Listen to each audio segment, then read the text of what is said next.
Fine, so we are back to this list of cell organisms. Cell wall क्या होता है देखिए, अब टाइम में देखिए कि सेल मेम्ब्रेन क्या होता है। जैसे पता है कि दोनों में होता है सेल मेम्ब्रेन, मैंने आपको बताया था ये येलो वाली चीज और यहाँ पे जो आपको ऑब्वियसली आउटर कवरिंग मिली है, these are actually cell membrane for animal cell and the plant cell. तो आइए उसका और डिटेल में पढ़ते हैं। तो सबसे पहले देखिए सेल मेम्ब्रेन के स्ट्रक्चर के बारे में। सेल वॉल सिर्फ प्लांट में था, सेल मेम्ब्रेन जो है दोनों में होता है, राइट। तो first point is cell membrane is also known as plasma membrane. जैसे मैंने आपको पहले भी बता दिया है, उसको प्लाज्मा मेम्ब्रेन बोलते हैं, कोई खास बात नहीं इसमें, जैसे different name the same thing. The cell membrane is made up of organic molecules called lipids and proteins. तो स्टूडेंट सेल वॉल जो पहले बताया किसका बना था, सेलुलोज का। सेल मेम्ब्रेन किसका बना है स्टूडेंट्स, लिपिड्स एंड प्रोटीन्स का। बड़ा इंपॉर्टेंट स्टूडेंट्स, बिल्कुल याद रखना आपको कि सेल मेम्ब्रेन किस चीज का बना हुआ है, लिपिड्स एंड प्रोटीन्स का। और स्टूडेंट्स मैं आपको बता दूं कि क्यों मैं इतना स्ट्रेस कर रहा हूं, क्योंकि सेल के अंदर जो बाकी ऑर्गेनल्स भी होते हैं ना, ज्यादातर जो ऑर्गेनल्स होते हैं वो लिपिड्स और प्रोटीन्स के ही बने होते हैं। That's why it's very important. Most of the part of the cell is actually made up of lipids and proteins. क्या अभी के लिए स्टिक करें तो cell membrane is definitely made up of lipids and proteins. तो students ध्यान से देखिए, तो ये लिपिड प्रोटीन की जो कहानी है वो थोड़ा और मैं आपको समझाना चाहूंगा। तो स्टूडेंट्स कभी आपने बॉडी बिल्डिंग की है क्या, या किसी बॉडी बिल्डर को देखा तो होगा। तो क्या होता है स्टूडेंट्स, पहले कोई आदमी होता है, उसके मसल्स उतने ज्यादा नहीं होते हैं, फिर जो बहुत बॉडी बिल्डिंग करता है, वेट लिफ्टिंग करता है, तो उसके मसल्स बहुत डेवलप हो जाते हैं। तो स्टूडेंट्स इस दौरान बॉडी बिल्डर को बोला जाता है कि आप प्रोटीन रिच डाइट खाओ, राइट। प्रोटीन रिच डाइट मतलब आप वैसे खाना खाओ जिसमें प्रोटीन बहुत ज्यादा हो। ऐसा क्यों बोला जाता है, देखो बड़ा सिंपल है। हमारी पूरी की बॉडी जो है वो सेल से बनी, ठीक। तो आप समझो कि अगर इसमें पहले कम मसल थे तो अब ज्यादा मसल्स हो गए, तो इसका मतलब है कि उसकी बॉडी में जो सेल्स है वो बढ़ गए, जैसे उसके जो बाइसेप्स है वो बल्ज हो गए, तो वहां पे जो सेल्स का नंबर है वो ज्यादा हो गया, तो नए सेल्स बने वहां। तो अब देखो, अभी मैंने आपको बताया कि सेल का जो ज्यादातर पार्ट होता है वो लिपिड्स और प्रोटीन से ही बना होता है। तो अगर नए सेल्स चाहिए बॉडी में तो बेसिकली आपको क्या चाहिए, और प्रोटीन और लिपिड चाहिए होगा। इसलिए आपको जो खाना खाना पड़ेगा वो ऐसा होना चाहिए जिसमें प्रोटीन बहुत ज्यादा हो या लिपिड भी ज्यादा हो। इसलिए बोला जाता है कि प्रोटीन रिच डाइट खाना चाहिए when you are being body. I hope you get this. Fine, तो आपको लिपिड प्रोटीन की बात समझ में आई। आगे बढ़ते हैं। तो ये था स्ट्रक्चर ऑफ सेल मेम्ब्रेन। एक बार फिर से रिकॉल कर देता हूं, इस सेल मेम्ब्रेन को ही प्लाज्मा मेम्ब्रेन बोलते हैं और वो जो है लिपिड्स और प्रोटीन से बना होता है। नाउ कैरेक्टरिस्टिक्स, सेल मेम्ब्रेन की क्या कैरेक्टरिस्टिक्स होती है। It is link part of the cell. Cell wall था वो नॉन लिंक पार्ट है, लिंक पार्ट सेल मतलब इसमें कुछ केमिकल रिएक्शन चलती रहती है। It is very thin, delicate and elastic. ध्यान देंगे, it is very thin, delicate and elastic. जबकि सेल वॉल ऐसा नहीं था, वो थिक था और रिजिड था। This is thin, delicate and elastic. It is selectively permeable. अच्छा, इसका क्या मतलब है, कि सेलेक्टिवली परमिएबल। तो सेल मेम्ब्रेन जो है वो सेलेक्टिवली परमिएबल है, ठीक है। और सेल वॉल जो था वो फ्रीली परमिएबल था। तो सेलेक्टिवली परमिएबल का मतलब होता है it allows flow of limited substances in and out of the cell. तो स्टूडेंट्स यहां पे आपको समझना चाहूंगा क्या मतलब है सेलेक्टिवली परमिएबल का और फ्रीली परमिएबल का। तो लेट मी एक्सप्लेन यू, थोड़ा सा स्पेस मैंने खाली किया है। जैसे सपोज ये एक मेम्ब्रेन और ये एक मेम्ब्रेन, अगर ये फ्रीली परमिएबल है और ये सेलेक्टिवली परमिएबल है तो क्या होगा कि यहां से कोई भी चीज आएगी तो फ्रीली परमिएबल तो सारी की सारी चीजें पास करके जाती है, और ये सेलेक्टिवली परमिएबल है तो कुछ चीजों को तो ये पास होने देगा और कुछ चीजें उससे पास नहीं हो पाएगी, इसलिए थोड़ा सेलेक्टिवली परमिएबल। आपको समझ में आ रही बात। सेल वॉल जो है वो फ्रीली परमिएबल है, लेकिन इसके अंदर जो सेल मेम्ब्रेन है वो सिर्फ कुछ चीजों को अंदर बाहर जाने देता है, ठीक है। और यहां पर जो सिर्फ सेल मेम्ब्रेन ही है तो कुछ चीजों को अंदर जाने देगा और कुछ चीजों को बाहर आने देगा। आई होप यू गेट दिस। अब बात करेंगे सेल मेम्ब्रेन के फंक्शंस की, क्या काम वो करता है। It gives different shape to cell. तो यहाँ पे देखो, वन सेकंड थोड़ा फोकस करना चाहेंगे। देखो क्या होता है कि अगर एनिमल सेल की बात करें तो इसमें तो एक ही आउटर लेयर है, दैट इज सेल मेम्ब्रेन। तो ये जो है वो उसको शेप देता है, शेप देता है। ये नहीं रहेगा तो अंदर की सारी चीजें जो है वो बाहर आएगी, राइट। ये शेप देता है, सेल मेम्ब्रेन को शेप देता है। वैसे यहाँ पर जो सेल मेम्ब्रेन है वो भी प्लांट को शेप देता है। यहाँ पे थोड़ा सा और डिटेल में देख सकते हैं, क्योंकि यहाँ पे सेल वॉल भी है जो उसको शेप देता है। तो सेल वॉल और सेल मेम्ब्रेन दोनों ही इसको शेप देते हैं, लेकिन दोनों के फंक्शन में थोड़ा डिफरेंस है जो मैं आपको समझाना चाहूंगा। इसको समझाने के लिए छोटा बलून का एग्जांपल आपको देता हूं। सपोज ये बलून है और उसके अंदर जो है वाटर है, तो यहाँ पर बलून की जो लेयर है इसको आप सेल मेम्ब्रेन की तरह सोच सकते हो, और आप इस सिचुएशन को एनिमल सेल से कंपेयर कर सकते हो। तो आप सोच सकते हो कि बलून की लेयर जो है वो यहाँ सेल मेम्ब्रेन की तरह है, और बलून के अंदर जो चीज है वाटर है, और आप सोचो के अंदर छोटे बॉल्स भी हैं कुछ, तो वो सारी चीज जो है वो सेल के अंदर चीजों को डिनोट कर दिया।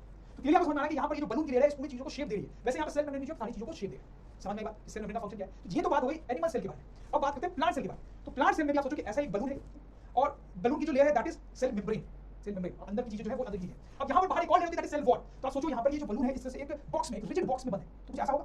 तो यहाँ पर जो रिजिड बॉक्स है that is acting like a cell wall, अंदर बलून की जो लेयर है that is acting like cell membrane. ऐसा ही कुछ होता है प्लांट सेल। तो क्योंकि सेल वॉल जो होता है वो रिजिड होता है, इसलिए हमें इसको रिजिड बॉक्स से कंपेयर किया, लेकिन उसके अंदर जो बलून की लेयर है वो डेलिकेट होती है, इलास्टिक होती है, इसलिए उसको सेल मेम्ब्रेन से कंपेयर किया। आई होप यू अंडरस्टैंड दिस, ठीक है। ये इंपॉर्टेंट पॉइंट है और इंटरेस्टिंग पॉइंट है, आई एम श्योर आपको समझ में आएगा। Fine, now moving ahead. ये तो मैंने देखा cell membrane gives different shape to the cell, खासकर एनिमल सेल को, प्लांट सेल के लिए तो सेल वॉल ही है। It provides protection to the internal structure, obviously. It is a link between outer environment and the inner environment of the cell, right. वो link है, inner और outer environment cell का जो है उसके बीच में लिंक है। Fine students, once again now we are back to our list of cell organelles. We have studied what is cell wall, we have studied what is cell membrane. Now time to study what is cytoplasm. तो students आप देखो cell के अंदर ये जो आपको एक structure दिख रहा है, एक लिक्विड टाइप का स्ट्रक्चर है, ये जो पूरे सेल में फैला हुआ है उसको साइटोप्लाज्म कहते हैं। यहाँ पर एक लिक्विड टाइप का स्ट्रक्चर होता है, इसके अंदर पूरा भरा होता है, उसको साइटोप्लाज्म कहते हैं, लिक्विड टाइप का जेली टाइप का स्ट्रक्चर है। और बाकी जो ऑर्गेनल्स हैं रंग बिरंगे से आपको दिख रहे हैं, उनके नाम आप लिखेंगे पढ़ेंगे, वो सब उस साइटोप्लाज्म में तैर रहे होते हैं, फ्लोट कर रहे होते हैं, फ्लोट कर रहे होते हैं उस लिक्विड में, जेल टाइप स्ट्रक्चर में। And that liquid gel type structure is called cytoplasm. Let's study about this characteristics and structures of cytoplasm, right? तो यहाँ मैंने सिर्फ प्लांट सेल बनाया क्योंकि मेरे पास स्पेस नहीं था, लेकिन आप ध्यान दीजिए जो भी हम पढ़ रहे हैं वो एनिमल सेल के लिए एप्लीकेबल होगा, सेम टू सेम, ठीक। और ये भी कंफ्यूज ना हो, साइटोप्लाज्म एनिमल और प्लांट सेल दोनों में ही होता है, सिर्फ प्लांट सेल बनाया तो सिर्फ उसमें होता है ऐसा नहीं है, दोनों में ही होता है। Cell organelles float in the cytoplasm, जैसे मैंने बताया था ये बाकी सेल ऑर्गेनल्स साइटोप्लाज्म में फ्लोट कर रहे होते हैं, उसको क्या करते हैं। It is a jelly like substance, right. देखो सेल ऑर्गेनल्स में हटा दिए, अब सिर्फ साइटोप्लाज्म दिख रहा है, वो है jelly like substance. It's a jelly like substance present between the cell membrane and the nucleus. ये जो सेल मेम्ब्रेन है स्टूडेंट्स और न्यूक्लियस के बीच में होता है, देखो जैसे मैं आपको बताता हूं, अगर आप ये डायग्राम देखिए, ये जो स्ट्रक्चर आपको दिख रहा है ना, ये न्यूक्लियस है, ठीक है स्टूडेंट्स, इसके बारे में डिटेल में पढ़ेंगे। और ये जो है वो आपको सेल मेम्ब्रेन है, इसके और इसके बीच में जो भी जगह है वहां पे साइटोप्लाज्म होता है और उसमें बाकी ऑर्गेनल्स बेसिकली फ्लोट भी कर रहे होते हैं। सिंपल लैंग्वेज आपको बात समझ में आई होगी क्या मैं बताना चाह रहा हूं। तो it is jelly like substance present between the cell membrane and the nucleus. क्या मैंने आपको बताया आगे नहीं, तो कहने का मतलब है कि अंदर एक लिक्विड होती है, जेली टाइप स्ट्रक्चर होता है, उसको सेल मेम्ब्रेन बोलते हैं, बाकी सारी चीजें उसमें फ्लोट करती हैं। फाइन, वेरियस अदर कंपोनेंट्स और organelles of cell are present in the cytoplasm, वही बात जो हमने देखी है। These are mitochondria, Golgi bodies, lysozymes, etc. इसके अंदर जो दूसरे ऑर्गेनल्स होते हैं उनके नाम है, उनमें से कुछ ऑर्गेनल्स के नाम है, जो लंबी लिस्ट में लिखी है ना उसमें ये सारे नाम इंक्लूडेड है। अभी आप इतनी टेंशन नहीं ले, बाद में हम और चीजें को समझ लेंगे। These organelles are mitochondria, Golgi body, lysozymes, etc. ठीक है, इसमें जो फ्लोट कर रहे थे ना उन सब में से कुछ का ये नाम है, राइट। फंक्शन क्या होता है साइटोप्लाज्म का? Chemical reactions which keep the cell alive take place in the cytoplasm. इसमें मैंने आपको बताया था कि आपको याद होगा कि सेल वॉल जो होता है वो non living part of cell होता है, क्योंकि उसमें केमिकल रिएक्शंस नहीं होते। बाकी जो पार्ट्स हैं सेल के जो हम पढ़ रहे हैं या जो हम पढ़ने वाले हैं वो सब लिविंग होते हैं, क्योंकि उनमें केमिकल रिएक्शंस चल रहे होते हैं। ठीक, तो यहाँ पे बोला जा रहा है कि chemical reactions which keep the cell alive take place in cytoplasm. तो साइटोप्लाज्म एक लिविंग पार्ट होता है सेल का, और उसमें बहुत सारे केमिकल रिएक्शंस होते हैं, बहुत सारे केमिकल रिएक्शन होते हैं साइटोप्लाज्म, और उन केमिकल रिएक्शन के कारण ही सेल अलाइव रहता है, सेल जिंदा रहता है, और सेल हमारी बॉडी में जिंदा रहता है, इसलिए हम जिंदा रहते हैं। राइट, क्योंकि हमारी बॉडी में बहुत सारे सेल्स हैं, अगर वो सब जिंदा है तो हम जिंदा हैं, अगर वो सब डेड है तो हम भी डेड हैं। आई hope you understand this. So now we come back to the list of cell organelles. The next is nucleus. इसकी थोड़ी सी बात हम कर भी रहे थे, तो अभी को मैंने आपको बताया था ये न्यूक्लियस है, राइट? यहाँ पे ये न्यूक्लियस है। आपको क्लियरली दिख रहा होगा स्टूडेंट्स कि this is the most prominent organelle in both the cells. अगर आप दोनों डायग्राम देखो, सबसे पहले जो चीज आपका अटेंशन ले पाएगी वो शायद ये होगा, और यहाँ पे ये होगा। तो आपको यही समझ में आएगा कि न्यूक्लियस जो होता है वो सेल का सबसे इंपॉर्टेंट ऑर्गेनल होता है, सबसे इंपॉर्टेंट ऑर्गेनल होता है। जैसे स्टूडेंट्स हमारी बॉडी में सबसे इंपॉर्टेंट स्ट्रक्चर ब्रेन होता है, वैसे सेल के अंदर सबसे इंपॉर्टेंट स्ट्रक्चर जो है वो उसका न्यूक्लियस होता है। तो आइए उसके बारे में थोड़ा डिटेल में देखते हैं। उसका स्ट्रक्चर कैसा होता है देखो, हमने क्या किया है, ये जो न्यूक्लियस था वो सेल से निकाल के बना लिया है, और न्यूक्लियस के अराउंड ये जो दूसरी चीज आप देखिए इसके बारे में पढ़ेंगे, लेकिन ये न्यूक्लियस नहीं है, राइट? उसके अराउंड में होता है, इसलिए उसको यहाँ पे हमने ले लिया है। Once again let's go back to the whole diagram of a cell. जैसे आप यहाँ पे देखो, ये न्यूक्लियस हमने ले लिया, उसके सराउंडिंग की जो चीज है, ठीक है, उसको एक्चुअली मैं बता दूं, ये बोलते हैं एंडोप्लाज्मिक रेटिकुलम। इसके बाद पढ़ेंगे, ठीक है? अभी वो भी उस डायग्राम में था, तो don't get worried about it. Fine students, तो अब देखें आप, इसको बोलते हैं न्यूक्लियर मेम्ब्रेन। जो न्यूक्लियस है स्टूडेंट्स, उसके सराउंडिंग में मेम्ब्रेन टाइप स्ट्रक्चर होती है, बोलते हैं nuclear membrane. Works like plasma membrane. जैसे पूरे सेल को सराउंडिंग करते हुए प्लाज्मा मेम्ब्रेन या सेल मेम्ब्रेन थी, वैसे न्यूक्लियस को सराउंड करते हुए न्यूक्लियर मेम्ब्रेन है, उसी तरीके से। देन लुक एट दिस, यहाँ पर न्यूक्लियर मेम्ब्रेन में छोटे-छोटे पोर्स होते हैं, राइट? जिसको बोलते हैं nuclear pores, and connect cytoplasm and nucleoplasm. ठीक है, ये छोटे पोर्स क्या होते हैं? न्यूक्लियर पोर्स, एंड वो करते क्या है? Connect cytoplasm and nucleoplasm. तो साइटोप्लाज्म क्या होता है ये तो आपको पता है, इसके बाहर जो लिक्विड है वो साइटोप्लाज्म है। न्यूक्लियोप्लाज्म इसके अंदर जो लिक्विड है उसको बोलते हैं न्यूक्लियोप्लाज्म। तो ये जो पोर्स हैं, बाहर वाला लिक्विड मतलब साइटोप्लाज्म, अंदर वाला लिक्विड मतलब न्यूक्लियोप्लाज्म, दोनों को कनेक्ट करती है। नाम को याद रखिए स्टूडेंट्स, न्यूक्लियोप्लाज्म, राइट? तो देखिए अब ये जो न्यूक्लियस के सेंटर में ये जो स्ट्रक्चर है स्टूडेंट्स, राउंड आपको दिखा है, उसको बोलते हैं न्यूक्लियोलस, राइट? न्यूक्लियस के सेंटर पे ये स्ट्रक्चर बोल रहा है न्यूक्लियोलस। फिर स्टूडेंट्स आप देखिए, ये जो अंदर लिक्विड है जिसको हमने न्यूक्लियोप्लाज्म बोला था, उसमें आपको देखो थ्रेड लाइक स्ट्रक्चर्स दिखाई दे रहे हैं, और ये जो थ्रेड लाइक स्ट्रक्चर्स हैं इनको बोलते हैं क्रोमेटिन। लिखा हुआ है thread like structures, chromatin is a very important part, not detail में आगे देखेंगे स्टूडेंट्स। और फिर जैसा कि इस लिक्विड को हमने नाम दिया ही था nucleoplasm, fluid present in the nucleus. जैसे सेल के अंदर साइटोप्लाज्म था, ध्यान देंगे, वैसे न्यूक्लियस के अंदर क्या है? न्यूक्लियोप्लाज्म, ठीक है? और इस न्यूक्लियोप्लाज्म के स्ट्रक्चर्स हैं उनको क्या बोलते हैं? Chromatin. This is a very important diagram students, and you must learn this कि what are the parts of nucleus. Nuclear membrane, ठीक है, वापस समझ आ रहा होगा। फिर ये न्यूक्लियर पोर्स, वो भी समझ आ रहा होगा। उसके सेंटर में न्यूक्लियोलस, स्पेलिंग पे ध्यान देंगे, बहुत गलती होती है। फिर यहाँ पे जो लिक्विड है दैट इज न्यूक्लियोप्लाज्म, ठीक है? और फिर उसमें जो थ्रेड लाइक स्ट्रक्चर दिया क्रोमेटिन, राइट स्टूडेंट्स? बिल्कुल रटा होना चाहिए, एवरीथिंग इज स्पेलिंग क्रोमेटिन, उसकी स्पेलिंग पे ध्यान देंगे, वहां पे गलती होती है। फाइन, तो लेट्स मूव अहेड। तो अब न्यूक्लियस की कैरेक्टरिस्टिक्स देखेंगे। Nucleus is double membrane bound structure. तो न्यूक्लियस का जो मेम्ब्रेन होता है ना स्टूडेंट्स, उसके दो पार्ट्स होते हैं, उसके आउटर पार्ट होता है, इनर पार्ट भी होता है, ठीक है? वो हमारे ज्यादा काम का नहीं है, इसके बारे में ज्यादा बात नहीं है, but still we must know this कि nucleus is double membrane bound structure. और उसके मेम्ब्रेन का आउटर पार्ट होता है, इनर पार्ट होता है। Nucleus is dense and spherical organelle. Spherical ये तो आपको दिख रहा होगा, और डेंस ऑर्गेनल होता है, डेंस। नाउ न्यूक्लियस के फंक्शंस क्या होते हैं? ध्यान देंगे students, without nucleus cell can neither survive nor show specialised activities. ध्यान देंगे, इसको समझने की जरूरत है, दो पार्ट है इसमें। Without nucleus cell can not survive. अगर आप किसी सेल से उसका न्यूक्लियस निकाल लो तो वो सेल डेड हो जाएगा, वो सेल बेकार हो जाएगा, वो कुछ भी नहीं कर पाएगा। जैसे मैंने आपको क्या बताया था, हमारी बॉडी में जिस तरह से ब्रेन होता है वैसे ही सेल में न्यूक्लियस होता है। तो आप सोचो हमारी बॉडी से अगर ब्रेन हटा दिया जाए तो विल बी डेड, वैसे ही अगर न्यूक्लियस हटा दिया जाए सेल से तो सेल विल बी डेड। तो न्यूक्लियस का सेल की बॉडी में वही इंपॉर्टेंस है जो हमारी बॉडी में हमारे ब्रेन का है। I hope you understand. Without nucleus cell will not survive, it will be dead. And also without nucleus cell can not show specialised activities. जो क्या होता है मैं आपको बताता हूं स्टूडेंट्स कि हमारी बॉडी में अगर बात करें, किसी एनिमल की बॉडी में बात करें, बहुत सारे सेल्स होते हैं, और आगे जाकर हम डिटेल पढ़ेंगे कि अलग-अलग सेल्स जो होते हैं वो अलग-अलग काम करते हैं। जैसे आप सोचिए, हमारे आंख में जो सेल्स होंगे वो देखने का काम करते हैं, ठीक है? हमारे कान में जो सेल्स होते हैं वो सुनने का काम करते हैं। हमारे हैंड में जो सेल्स हैं वो मूवमेंट का काम करते हैं। समझ रहे हैं? जो हार्ट के अंदर सेल्स हैं वो क्या करते हैं? वो ब्लड को सर्कुलेट करने का काम करते हैं। बेसिकली आपको ये बात बताना चाह रहा हूँ कि बॉडी में अलग-अलग टाइप के सेल्स होते हैं जो अलग-अलग काम करते हैं। आंख का सेल देखने का काम करेगा, कान का सेल सुनने का काम करेगा, नोज के अंदर जो सेल है वो स्मेल को सेंस करने का काम करेगा, टंग के अंदर जो सेल है वो किसी फूड का टेस्ट को सेंस करने का काम करेगा। तो अलग-अलग सेल्स अलग-अलग काम करते हैं, और वो इसीलिए हो पाता है क्योंकि उनमें न्यूक्लियस है। तो अब सोचते हो न्यूक्लियस होता है वो सेल्स का इंटेलिजेंस वाला पार्ट है, राइट? उसी के कारण कोई सेल जो है इंपॉर्टेंट काम कर पाता है, और अलग-अलग सेल्स अलग-अलग काम कर पाते हैं। Hope you get this. इसीलिए कहा without nucleus cell can neither survive and not shows specialised activities. The nucleus plays a central role in cellular reproduction. तो स्टूडेंट, सेलुलर रिप्रोडक्शन, इस पे ध्यान देंगे, इसका मतलब क्या होता है? मैंने पहले आपको सेल डिवीजन बताया था ना, मैंने आपको बताया कि एक सेल है तो वो डिवाइड करके दो सेल में कन्वर्ट हो सकता है। तो इसी को बोलते हैं सेलुलर रिप्रोडक्शन, क्योंकि इसमें सेल्स रिप्रोड्यूस हो रहे हैं, इसको cellular reproduction. Nucleus plays a central role in cellular reproduction. तो यहाँ बोला जा रहा है कि ये जो फिनोमेना होता है एक सेल से दूसरे सेल्स के बनने का, उसमें न्यूक्लियस की बड़ी इंपॉर्टेंट रोल होती है। अगर न्यूक्लियस अपना रोल ना कर पाए तो ये प्रोसेस नहीं हो पाता है और सेल मल्टीप्लाई नहीं हो पाता। समझ में आएगा? Nucleus plays a central role in cellular reproduction, the process by which a single cell divides and forms two nucleus. तो यहाँ पे डिफाइन किया गया है कि सेलुलर रिप्रोडक्शन क्या होता है, ये मैंने आपको बताया। Fine. Next is nucleus controls all the metabolic activities of organelles of the cell. ठीक, अब ध्यान देंगे यहाँ पे नया टर्म आ रहा है मेटाबॉलिक एक्टिविटीज। तो क्या मतलब होता है इसका? देखो, मेटाबॉलिक एक्टिविटीज का मतलब होता है कि फूड इंटेक करने का, एनर्जी इंटेक करने का प्रोसेस जो होता है, that is actually metabolic activity. जैसे कि हम फूड खाते हैं, फिर फूड टॉयलेट में जाके उसका जो बचा पार्ट है वो निकालते भी हैं, तो ये फूड से रिलेटेड जो फंक्शन है इसको बोलते हैं हमारी बॉडी का मेटाबॉलिक एक्टिविटी। तो जैसे अगर मैं ह्यूमन बॉडी का एग्जांपल लेके आपको बताऊं, तो सपोज कोई ह्यूमन बीइंग स्टूडेंट तो फूड खाता है, ठीक, तो होता क्या है, उस फूड से उसको न्यूट्रिएंट्स मिलते हैं, उसके स्टमक में जाता है ना फूड, उसको न्यूट्रिएंट्स मिलते हैं। वो न्यूट्रिएंट्स क्या होते हैं? पूरे बॉडी में सर्कुलेट होते हैं, फैलते हैं। और पूरी बॉडी में है क्या? पूरी बॉडी किसी से बनी है? सेल से बनी। तो जो पूरी बॉडी में फैल रहे हैं मतलब बॉडी के हर सेल तक पहुंचते हैं। तो जब ये न्यूट्रिएंट किसी सेल तक पहुंचते हैं तो सेल को जिंदा रहने के लिए वो न्यूट्रिएंट्स की जरूरत पड़ती है। तो वो न्यूट्रिएंट्स जो है वो सेल के अंदर जाते हैं थ्रू सेल वॉल और मेम्ब्रेन वॉटर, और फिर सेल जो होता है उन न्यूट्रिएंट्स से एनर्जी लेता है, इसके बाद आगे बढ़ेंगे, एनर्जी लेता है। तो सेल के अंदर वो आए और सेल ने उससे एनर्जी ली। This is metabolic activity of the cell. और इस पूरी एक्टिविटी में न्यूक्लियस का बड़ा इंपॉर्टेंट रोल होता है। न्यूक्लियस सही से काम ना करे तो सेल के अंदर जो न्यूट्रिएंट्स आ रहे हैं सेल उससे एनर्जी ऑब्टेन नहीं कर पाएगा, सेल मर जाएगा। I hope you understand. तो वही हमें बताया गया nucleus controls all the metabolic activities of the organelles of the cell. तो सेल और उसके अंदर के ऑर्गेनेल्स उन सबको जो एनर्जी मिलने का प्रोसेस है उसमें न्यूक्लियस इंपॉर्टेंट रोल प्ले करता है। Now nucleus is the storehouse of DNA. Now this is a very important function of nucleus. Nucleus is the storehouse of DNA. ये डीएनए क्या होता है, that is what you need to understand. तो students आप ध्यान दो, ये मैंने जैसा स्ट्रक्चर बताया था उसमें आप ध्यान दीजिए क्रोमेटिन। क्रोमेटिन क्या था? क्रोमेटिन न्यूक्लियोप्लाज्म, जो लिक्विड है न्यूक्लियोप्लाज्म, उसमें थ्रेड लाइक स्ट्रक्चर्स जो आपको दिख रहे हैं दे आर क्रोमेटिन। तो डीएनए को समझने के लिए आपको ये क्रोमेटिन पे ध्यान देना पड़ेगा। So let's get to that.